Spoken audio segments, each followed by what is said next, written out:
안녕하세요 여러분. 7월 13일 목요일 아침이 밝았습니다. 밤새 잘 주무셨죠? 오늘도 하나님의 말씀, 하루 한 말씀으로 하루를 시작하려고 합니다. 우리에게 주신 말씀 함께 읽고 묵상할까요? 창세기 16장 1절부터 6절까지의 말씀 제가 봉독해 올리도록 하겠습니다. 아브라함의 아내 사레는 출산하지 못하였고 그에게 한 여종이 있으니 애굽 사람이요 이름은 하갈이라. 사레가 아브라함에게 이르되 여호와께서 내 출산을 허락하지 아니하셨으니 원하건대 내 여종에게 들어가라. 내가 혹 그로 말미암아 자녀를 얻을까 하노라 하매 아브라함이 사레의 말을 들으니라.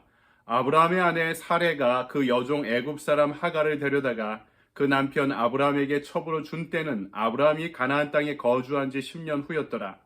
아브라함이 하갈과 동침하였더니 하갈이 임신하매 그가 자기의 임신함을 알고 그의 여주인을 멸시한지라.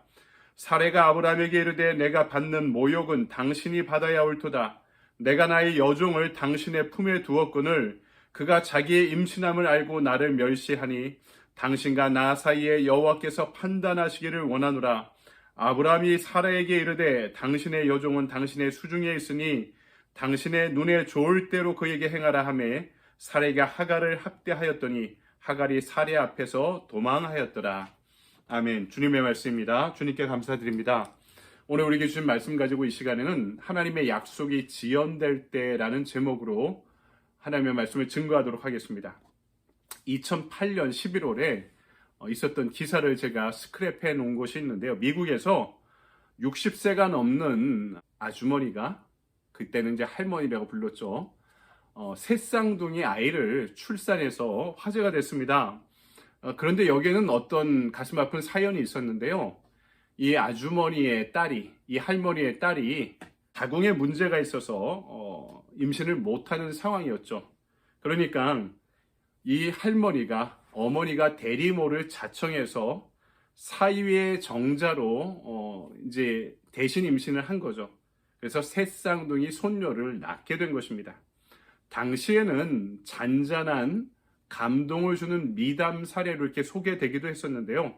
제가 궁금해서 기사를 여러 가지로 검색해 보니까 미국 내에서 격렬한 윤리적인 논쟁을 불러일으키기도 했던 그런 사건이었습니다. 당시에 이 가족의 정체성에 대한 질문들이 지금이면 그때보다 시간이 많이 흘러서요.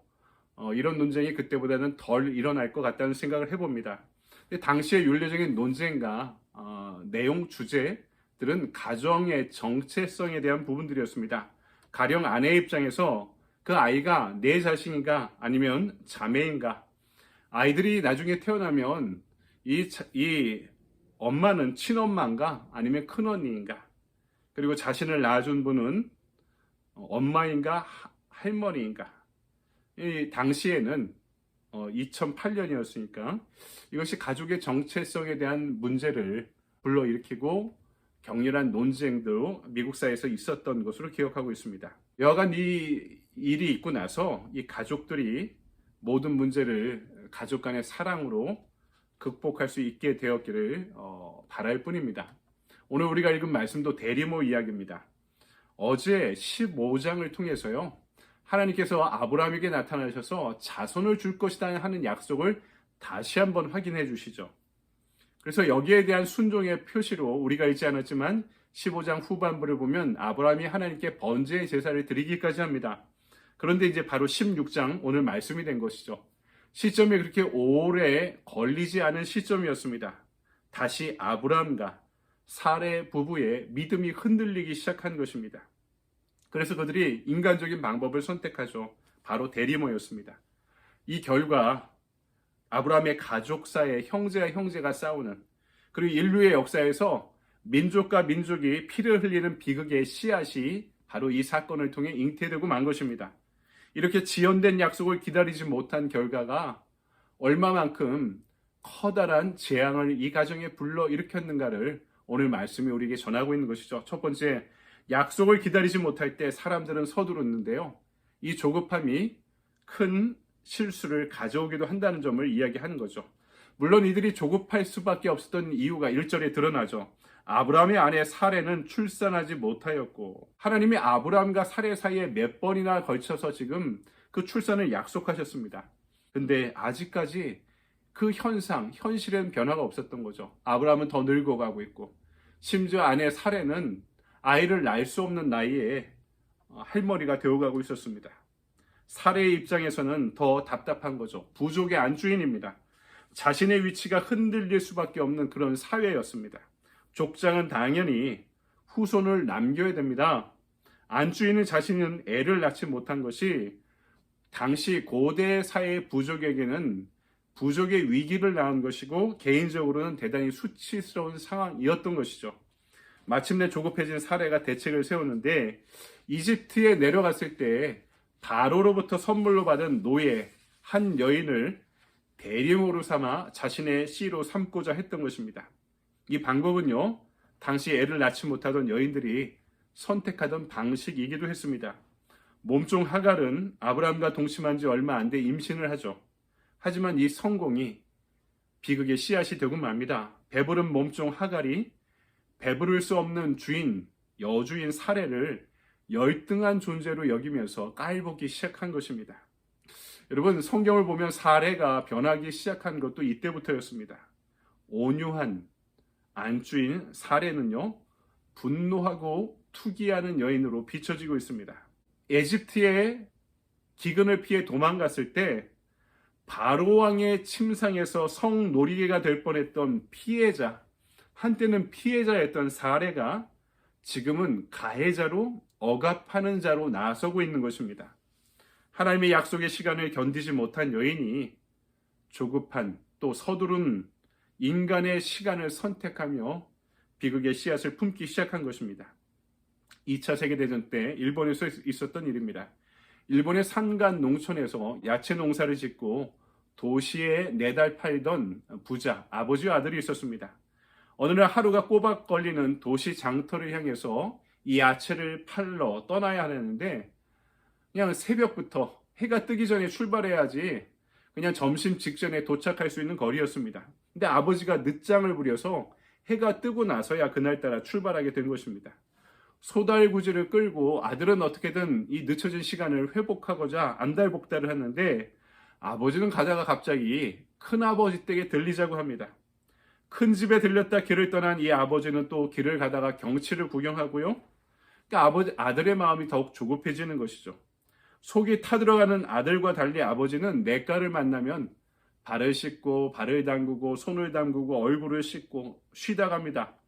수렁에 빠져있는 소를 발견하고 이 소를 또 구해내는데 시간을 허비합니다. 그러다 피곤하면 눈을 잠시 붙이는 여유까지 부리기 시작합니다. 다른 사람보다 일찍 도착해야지 신선한 야채를 더 비싼 값에 팔 수 있었던 것이죠. 근데 아버지가 그 시간을 놓쳐버린 것입니다. 오후 늦게나 되어서 도시가 저 앞에 보이고 있는데 가는 길에 갑자기 그 도시에서 천둥과 굉음 소리가 들리기 시작합니다. 그리고 세찬 바람과 비도 내리기 시작합니다. 황혼역이 되어서야 걱정스러운 마음으로 도시가 굽어 보이는 언덕에 섰던 그들 부자는 할 말을 잊고 맙니다. 잿더미로 남은 히로시마가 그들의 눈앞에 기다리고 있었던 것입니다. 남들보다 무엇인가 빨리 해야 성공하는 시대를 살고 있습니다. 남들보다 먼저 취직하는 것이 성공이라 여기고 취직하면 남들보다 빨리 직급이 프로모션이 돼서 직급이 올라가야 됩니다. 연봉이 올라가야 됩니다.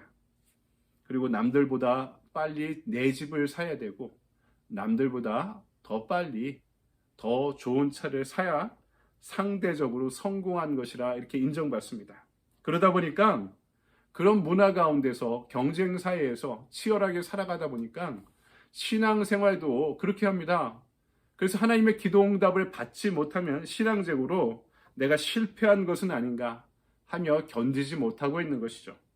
하지만 오늘 말씀은 쉽고 빠르게 응답받으려는 그 태도에 치명적인 부작용이 있다고 전하고 있는 거죠.